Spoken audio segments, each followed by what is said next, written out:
IIT and NEET बड़ा tempting and fascinating है ना। डॉक्टर्स, इंजीनियर्स, बड़े बड़े कॉलेजेस, क्लिनिक्स, गाड़ी, बंगलो, पैसा, ओवरऑल लग्जरियस लाइफ दिखाया जा रहा है।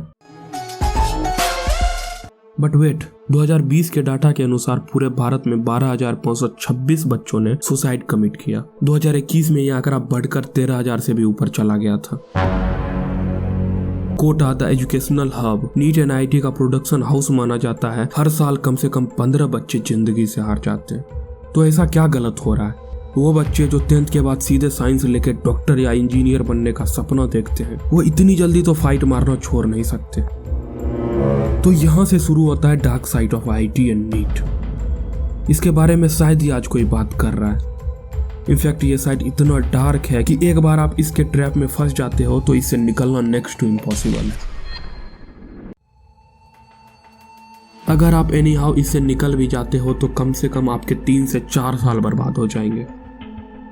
यस, मैं इसे ट्रैप पूरे होशो हवास में बोल रहा हूँ। एक छोटी सी कहानी सुन लो, फिर मैं आपको रीजन देता हूँ। सब्र और ध्यान दोनों से सुनिएगा। When I cleared my 10th, मुझे था घर से कहीं दूर जाना। वो होता है ना, बाहरी दुनिया देखना, वो फ्रीडम वाली जिंदगी, कोई रोकने टोकने वाला ना हो। तो मैं एनी हाउ पेरेंट को कन्विंस करके चला आता हूँ कैपिटल सिटी पटना। अभी पटना तो आ गई थी, बट करना क्या था ये तो सोचा ही नहीं। लेकिन हाँ, एक चीज नोटिस जरूर करी थी। 99% selection rate, 2000 student selected this year, 100% guaranteed selection in IIT। वो जो बड़े बड़े बैनर्स और hoarding all over the city में थे। I was like a student who scored 90% plus in boards. हमेशा से क्लास में टॉपर, कभी कभी स्कूल में चॉकलेट प्रॉब्लम्स भी सॉल्व किए थे। तो जोश जोश में आकर साइंस ले लेता हूँ कि चलो भाई अब करेंगे IIT की तैयारी। मुझे क्या पता था अभी साइंस मेरी लेने वाला है। IIT की तैयारी करने के लिए हम पहुंचे मेंटर से डूसॉब, top coaching institute of Patna. ऐसा मैं नहीं कह रहा, वो लोग पोर्टफोलियो एंड वेबसाइट्स पे लिखते हैं। Fees 1.5 lakh, but scholarship test के बाद 80,000 पे मुझे कोचिंग में एडमिशन मिल गया। अब यहाँ से शुरू होता है असली ट्रैप। स्कॉलरशिप टेस्ट हुआ जस्ट अ ब्रेन वॉश। वो टेस्ट की कॉपी कभी चेक ही नहीं होती। आपको जस्ट अ फेक मार्कशीट बना के दे दिया जाता है। आप कितना भी रिक्वेस्ट कर लो, आपको वो कॉपीज कभी दोबारा देखने को भी नहीं मिलेगी। आप नोटिस करना, इन कोचिंग्स के स्कॉलरशिप टेस्ट में कभी कोई बच्चा फेल नहीं होता। ये लोग हमारे इमोशंस के साथ खेलते हैं। आपके पेरेंट्स, इनफैक्ट आपको भी ये लगने लगेगा कि अरे यार मैं कितना ब्रिलियंट हूँ, मेरा एडमिशन तो 50% ऑफ पे हो गया, मैंने अपने माँ बाप के 70,000 रुपए बचा दिए। एंड यहीं से आप धीरे धीरे इस ट्रैप में फंसते जाते हो। वही बात, 499 को सीधे 499 नहीं लिखकर 3,000 को काटकर 499 लिखना।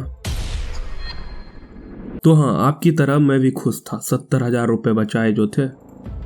टेस्ट का रिजल्ट मिला, रिजल्ट के साथ एक अल्टीमेटम कि आपको आज के आज एडमिशन करवाना पड़ेगा। अभी आप देखना ये लोग स्टूडेंट को ट्रिक कैसे करते हैं। रियल इंसिडेंट है। जैसे ही मैं मेंटर्स के ऑफिस से बाहर आता हूँ, एक अंकल आते हैं सेइंग मेरे पापा से, आपने भी अपने बेटे का एडमिशन इसी कोचिंग में करवाया है क्या? मैं पापा वाज लाइक, अभी करवाया तो नहीं बट सोच रहा हूँ। अंकल ने मेंटर्स की इतनी तारीफ की कि both of us got brain washed.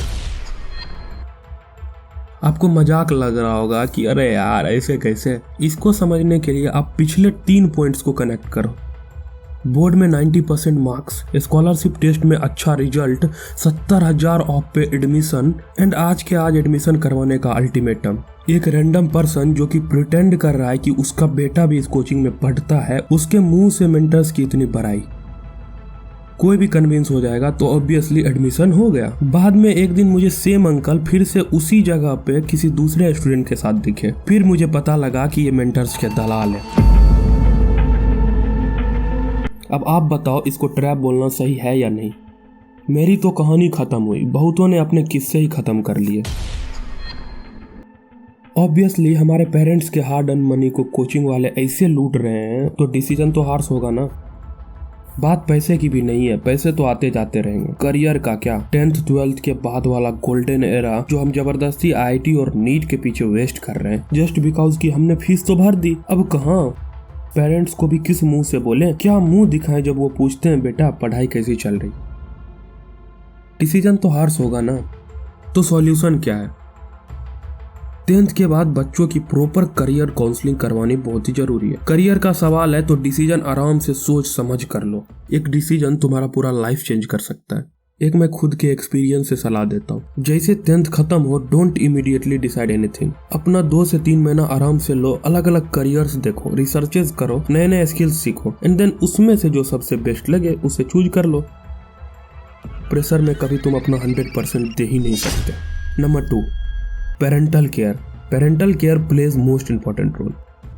Just don't put so much burden. I mean वो अभी 10th पास हुआ है, प्रधानमंत्री थोड़ी बन जाएगा।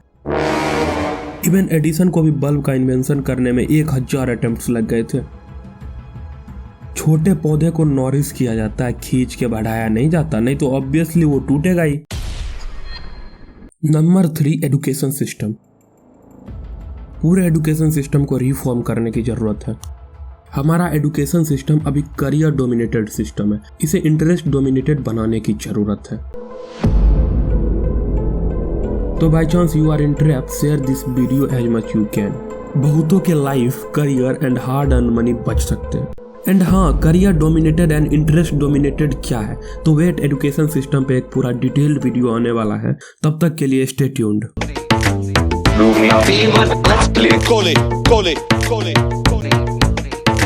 Champion batsman. He's brilliant. Consistent. Run machine. How good is this guy? What a player. Absolutely brilliant. It's the captain. Call